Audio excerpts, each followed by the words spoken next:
میری جستجو آرزو تیرا گھر، دعا ہے لبوں پر یہ شام و سحر، ختم ہو وہاں زندگی کا سفر، جھکا جب تیرے در پر ہو میرا سر، جھکا جب تیرے در پر ہو میرا سر۔ سینے میں ہے اندھیرا، دل ہے سیاہ خانہ، سینے میں ہے اندھیرا،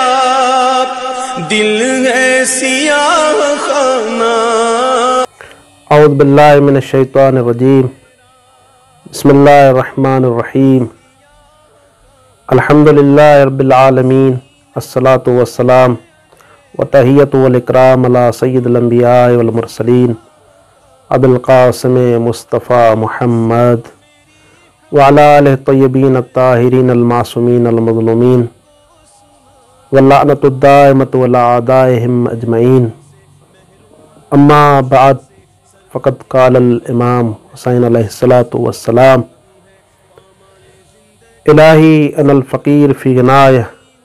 فکیف لا اکون فقیرا فی فقری۔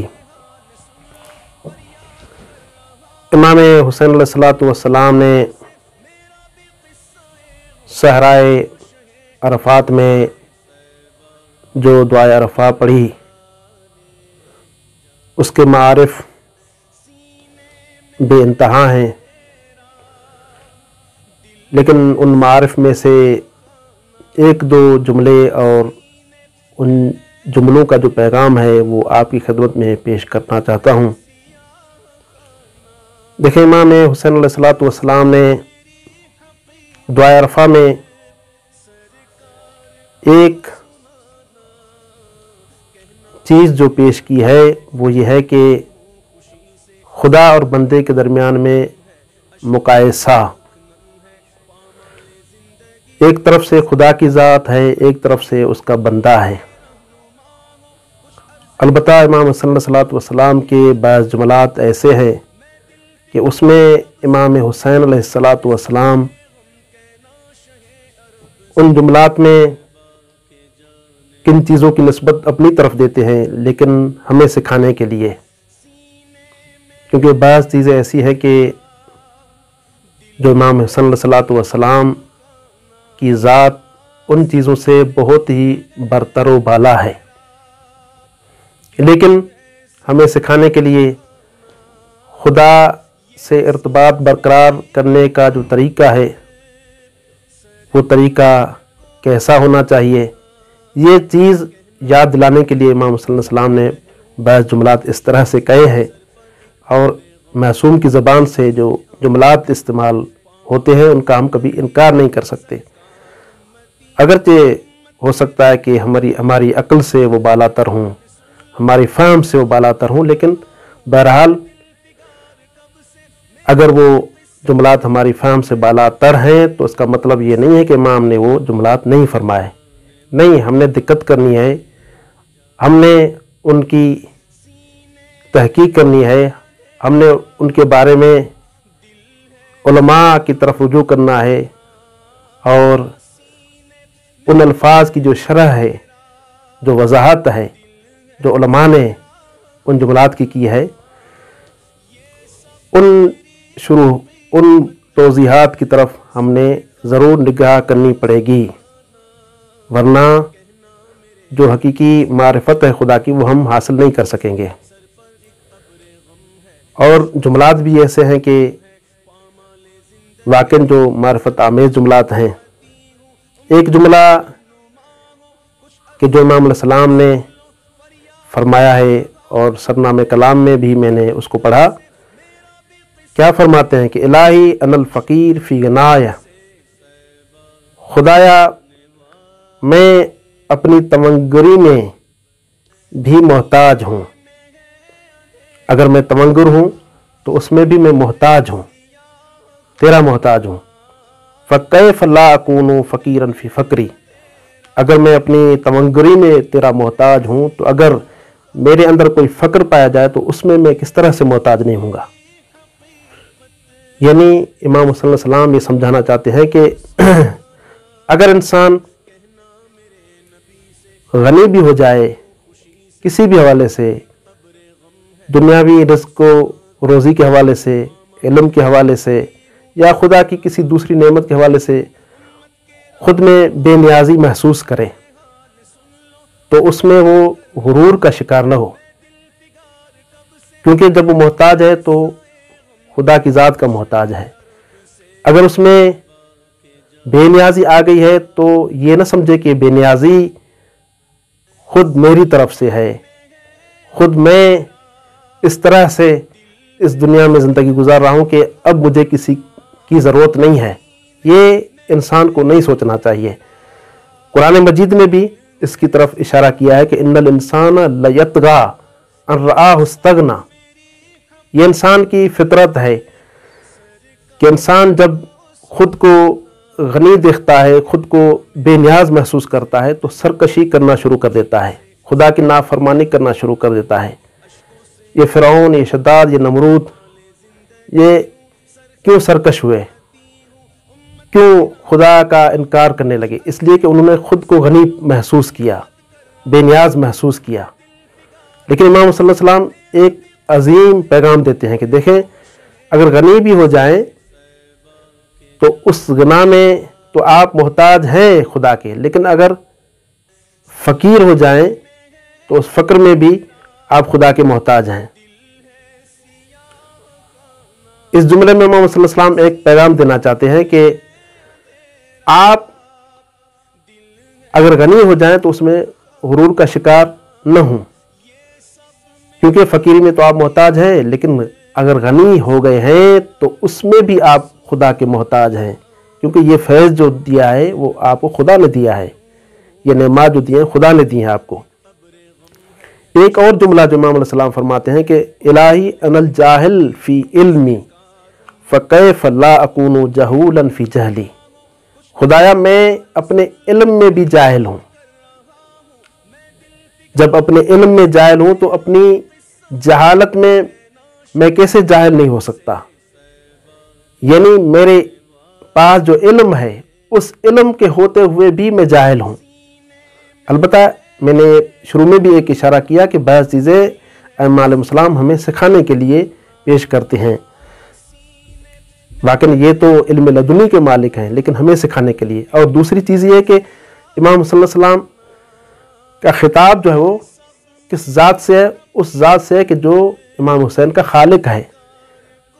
اور امام حسین علیہ السلام کو جو امام حسین علیہ السلام کیا ہے اس خالق نے کیا ہے۔ امام حسین علیہ السلام اس سے مخاطب ہیں کہ خدایا کہ اگر میں اپنے علم کو تجھ سے مقایسہ کروں تو میں یہ دیکھتا ہوں کہ میرے پاس کچھ بھی نہیں ہے، اور واقعی حقیقت بھی یہی ہے کہ اگر امام حسین علیہ السلام علم لدنی کے مالک ہیں تو وہ خدا کی طرف سے ہیں، خدا نے ان کو دیا ہوا ہے۔ اگر خدا امام حسین علیہ السلام کو یہ علم نہ دیتے اور یہ مقام نہ دیتے تو واقعاً امام حسین علیہ السلام اپنی ذات سے کچھ بھی نہیں ہیں۔ امام حسین علیہ السلام جو کچھ ہیں وہ خدا کی طرف سے ہیں۔ یہ یعنی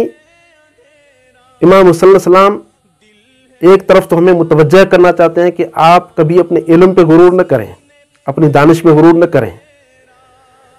دوسری چیز یہ ہے کہ ہر چیز، ہر نعمت کی بازگشت خدا کی طرف ہونی چاہیے۔ آپ کے پاس جو بھی نعمت ہے، علم کی نعمت ہے، عمل کی نعمت ہے، تقویٰ کی نعمت ہے، دنیاوی مال و ملکیت کی نعمت ہے، آپ یہ سمجھے کہ خدا کی طرف سے ہے۔ جب آپ اس کی طرف دیکھیں گے تو آپ کے اندر غرور نہیں آئے گا، آپ کے اندر تکبر نہیں آئے گا، آپ خود کو فقیر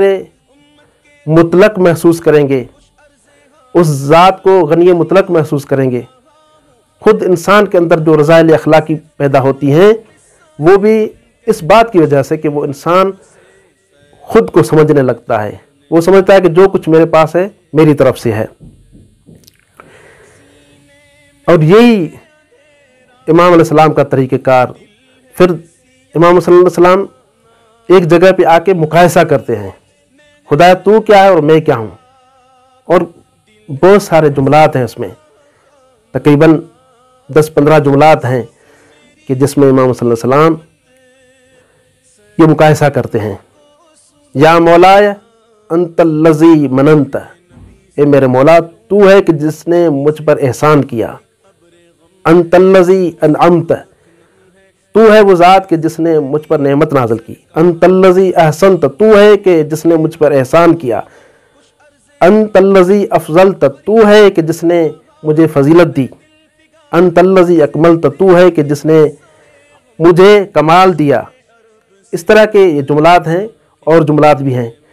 لیکن آگے چل کے جب امام حسین علیہ السلام اپنی بات کرتے ہیں تو کیا فرماتے ہیں؟ بہت ہی عجیب جملات ہیں، انا الذی اسأت، خدایا تیری ذات یہ اور میں وہ ہوں کہ جس نے برائی کی، انا الذی اخطأت، میں وہ ہوں کہ جس نے خطا کی، انا الذی جہلت، میں وہ ہوں کہ جو تیری ذات سے جاہل رہا، انا الذی غفلت،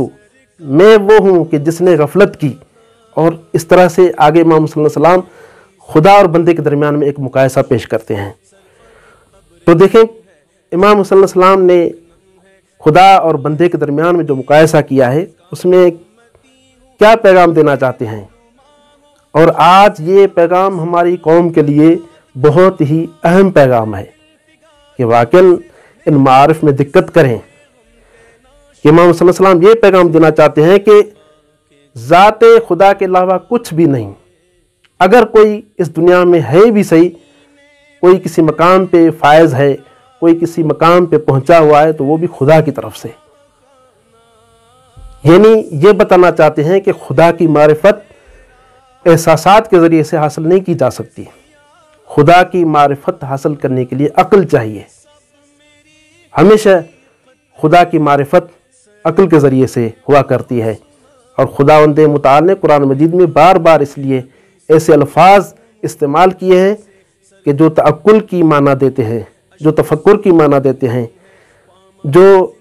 انسان کو اس طرف مجبور کرتی ہیں کہ عقل کے ذریعے سے خدا کی معرفت تک پہنچو۔ اور دین حقیقت میں یہی ہے۔ جب امام صادق علیہ السلام سے پوچھا گیا کہ مل عقل، عقل کیا ہے، تو امام علیہ السلام نے کیا فرمایا؟ ما عبد بہ الرحمن وقت سے بہ الجنان، عقل وہ ہے کہ جس کے ذریعے سے رحمان کی عبادت کی جائے اور اس کے ذریعے سے جنت کو حاصل کیا جائے۔ یعنی خدا کی عبادت کبھی احساسات کے ذریعے نہیں ہوتی، خدا کی عبادت عقل کے ذریعے ہوتی ہے۔ جنت کو احساسات کے ذریعے سے حاصل نہیں کیا جا سکتا، جنت کو عقل کے ذریعے سے حاصل کیا جا سکتا ہے۔ اور یہ چیز ہے کہ جو آہستہ آہستہ ہمارے معاشرے میں ختم ہوتی جا رہی ہے۔ واقعاً ائمہ علیہ السلام کی ان دعاؤں میں آپ نگاہ کریں تو ہمیں یہی پیغام ملتا ہے کہ آپ اپنے عقل سے کام لیں، آپ اپنے فکر سے کام لیں۔ عبادت بھی خدا کی عقل کے ذریعے سے ہوتی ہے اور جنت بھی جو حاصل ہوتی ہے وہ عقل کے ذریعے سے، لیکن اتفاق کے ساتھ ہمارے معاشرے میں کچھ سخنور جو ہیں لوگوں کو اس طرف ترغیب دلا رہے ہیں کہ عبادت بھی احساسات پہ مبنی ہو اور جنت بھی فقط احساسات کے ذریعے سے حاصل ہوتی ہے۔ ایسا نہیں ہے۔ ہم عقل کے مقابلے میں کچھ احساسی چیزوں کو اپنے اندر میں رکھ لیں اور اس کو اپنا عقیدہ بنا لیں، پھر کہیں کہ اگر یہ چیز نماز میں نہیں ہوگی تو نماز نہیں ہوگی، اگر یہ چیز نماز میں نہیں ہوگی، عبادت میں نہیں ہوگی تو جنت نہیں ملے گی۔ امام علیہ السلام فرماتے ہیں کہ اگر آپ کو عبادت کرنی ہے تو احساسات سے خالی عقل کے ذریعے سے عبادت کرنی ہے، اگر آپ کو جنت بھی لینی ہے تو احساسات کو ایک طرف کر لیں، عقل کے پیچھے لگے، اس کے بعد آپ کو جنت ملے گی۔ اگر اس طرح سے میں احساسات کے پیچھے لگتے ہوئے اور عقیدہ بناتا جاؤں اور وہ عقیدہ دوسروں کے سامنے پیش کرتا جاؤں، پھر تو یہ ہوگا کہ ہر شخص اپنے احساس کے مطابق ایک عقیدہ بنائے گا اور اس عقیدے کو معارف دینی میں شامل کرے گا، دین کا جز سمجھے گا، پھر یہ دین نہیں رہا، پھر یہ دین جو ہے وہ ہمارے ہاتھوں کا حقیقت میں ایک ملابہ ہو جائے گا کہ جس کے ساتھ ہم کھیل رہے ہیں۔ دین کسی کھیل کا نام نہیں ہے۔ اس لیے ہم عرض کرتے ہیں کہ یہ دعائیں جو امام معصومین کی طرف سے آئی ہیں ہمیں ان میں دیکھنا چاہیے۔ یہ خطبات جو امام علیہ السلام کے ہیں، یہ مناجاتیں جو ہیں، یہ بھری پڑی ہیں ان چیزوں سے۔ ہم کیوں احساسات کے پیچھے لگے؟ ہم ان دعاؤں کی طرف کیوں نہیں آتے؟ ہم ان مناجات کی طرف کیوں نہیں آتے؟ ہم ان خطبات کی طرف کیوں نہیں آتے کہ جن سے غیر مسلم لوگ بھی استفادہ کرتے ہیں؟ لیکن ہماری کم توفیق ہے کہ ہم ان دعاؤں سے، ان مناجات سے اور امام علیہ السلام کے ان فرامین سے استفادہ نہیں کرتے۔ اس لیے امام علیہ السلام کا ایک فرمان آپ کی خدمت میں پیش کر کے اس بات کو تمام کروں کہ معصوم فرماتے ہیں کہ اگر لوگوں کو یہ پتہ چل جائے کہ ہمارے کلام میں کیا محاسن رکھے ہوئے ہیں تو وہ لوگ ہماری پیروی کرنا شروع کر دیں، یعنی ہمارے کلام محاسن سے بھرے ہوئے ہیں۔ ضرورت اس بات کی ہے کہ لوگوں تک وہ پہنچائے جائیں اور لوگ جو ہے ان کو سن کے، لوگ جو ہے